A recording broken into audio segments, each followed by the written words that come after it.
Hey guys, I'm here to talk about a day of eating, a grocery haul, and kind of my plan for nutrition for the next few months.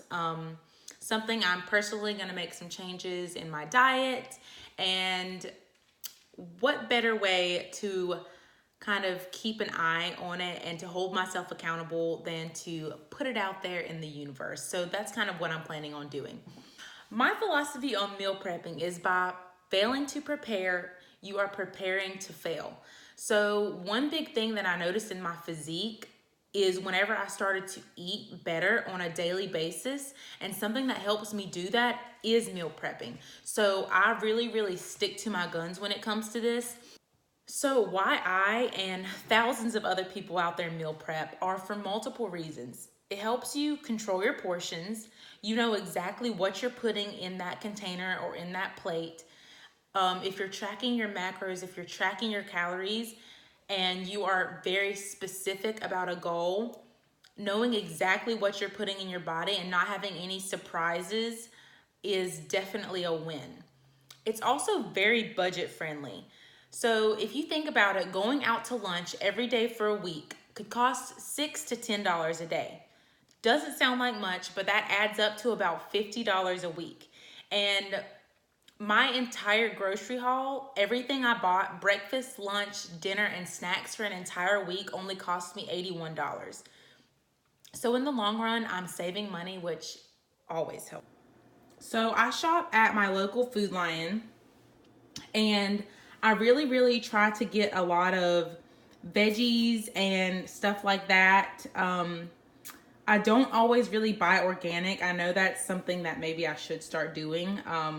However, I'm a cheapo, so but yeah.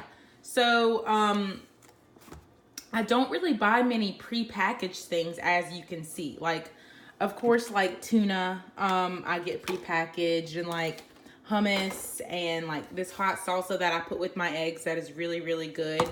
But as you can see, like you read the label and it's really not bad at all. So that's the most important thing when you're trying to do better and eat healthier, is be focused on what you're eating and what you're putting in your body. So a typical day of eating for me looks like 2 to 3 eggs for breakfast in the morning. I'll sometimes do an egg scramble, throw in spinach. I'll sometimes do like a hot salsa with it, and then half an avocado. So eggs, avocado, some type of vegetable. That's my breakfast every single morning, regardless. And no, I never get tired of it. That's just me personally. For lunch on a regular day, I'll have a salad, a very big salad.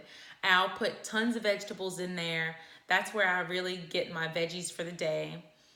My protein on the salad will be chicken, turkey, salmon, or tuna. Those are my main proteins.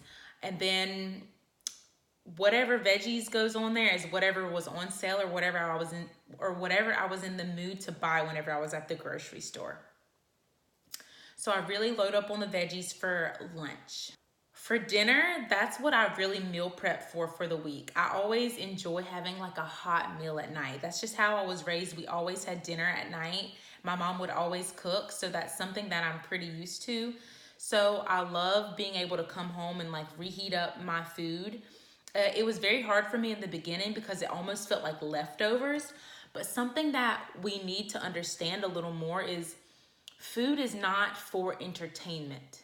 Food is for energy. It's for nutrients. So sometimes in America, especially, we kind of put food on this little table up here and say like, well, I need to eat these type of things, or this is how I have to eat. And that's not necessarily true. For my dinners, I will do a meat, a carb, and then some veggies. So something really simple and something I did this week was I just bought a rotisserie chicken because I didn't even feel like dealing with it or with cooking a protein. So I just bought a rotisserie chicken. I made some rice and I sauteed some squash and zucchini. That entire prep took me maybe 30 minutes.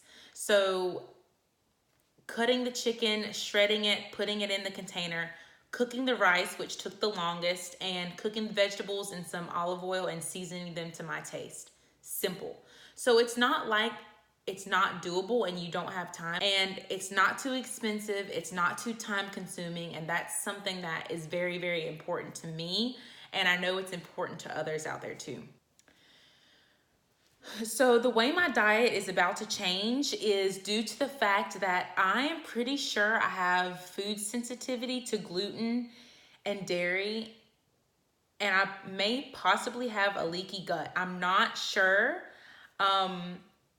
I have been speaking with a doctor in functional medicine, and he's going to try and lead me through the process a little bit.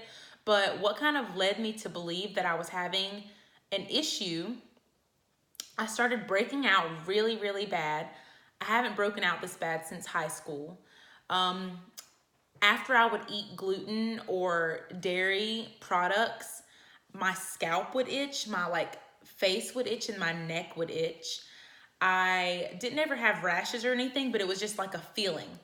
I've been having like brain fog. I've even been having some feelings of like anxiety and even like a little bit of depression feeling. And that's not really my personality. I don't want to say that, but like that's just not how I normally am. So I knew something was off. And whenever I feel something is off, I feel like I have to fix it and I have to figure it out. So that's when I really started doing my research.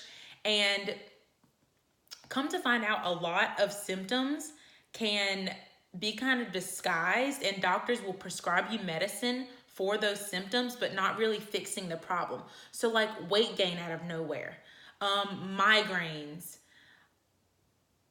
bloating after certain meals, constipation, diarrhea, anxiety, all these things can be caused from a food sensitivity. So if you are one of those people and you're kind of thinking like, wow, some of those sound like things that I have going on, you might want to look into it and research leaky gut and food sensitivities to gluten and dairy and some of their symptoms. And it's very, very crazy how much your gut has to do with things that are going on emotionally, mentally, physically on the outside of your skin. After doing my research, I really decided, wow, it's time for me to heal my gut. So that means cutting out all inflammatory foods. So it's not just, okay, every now and then it's going to be okay for me to eat a cookie or a cracker. No, it's done. It's out for 3 months minimum. And that's just for me to see, like, is it going to work for me? And if I like the results, I'm definitely planning on sticking with it. So those inflammatory foods are gone. Something I'm going to add into my diet is eating things that are going to help heal my gut. So I'm already really big on kombucha. It has a lot of great live probiotics that help heal the inner lining of your gut. So I'm definitely going to stay on that. I'm going to be eating kimchi, which is another thing that's got a lot of good probiotics in it. Yogurt, dairy-free and gluten-free, of course.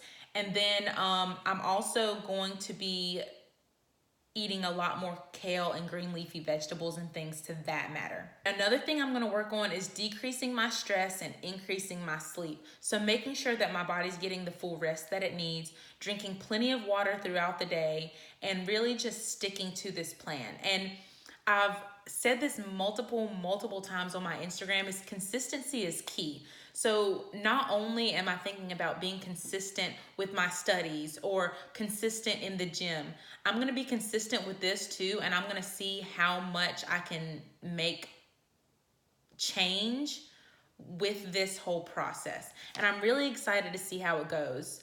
But if you are one of those people that going through the list of those symptoms, you're like, wow, this is me. You are a sufferer of an autoimmune disease. Eating a gluten-free, dairy-free diet can help decrease your flare-ups with those things. And things such as eczema, people who are struggling with celiac or lupus, eating this way can help make you feel better overall. And that's one thing that you learn with research. Like, I've just been really going crazy. So I'm excited to see where this journey takes me. If you like this video and you're interested in seeing, I'm going to be adding more steps, just to let you know how my journey's going. And if you're interested, subscribe and I will definitely keep you all updated. I'll also be adding stuff on my Instagram. My Instagram name is @KendallDMoore. So I'm very excited and nervous, and I know this is going to be hard, but mind over matter. It's time to start putting my health first, and I don't want this to turn into something bigger than it already is. So I'm going to try to tackle it now and come out on top. Thanks for watching.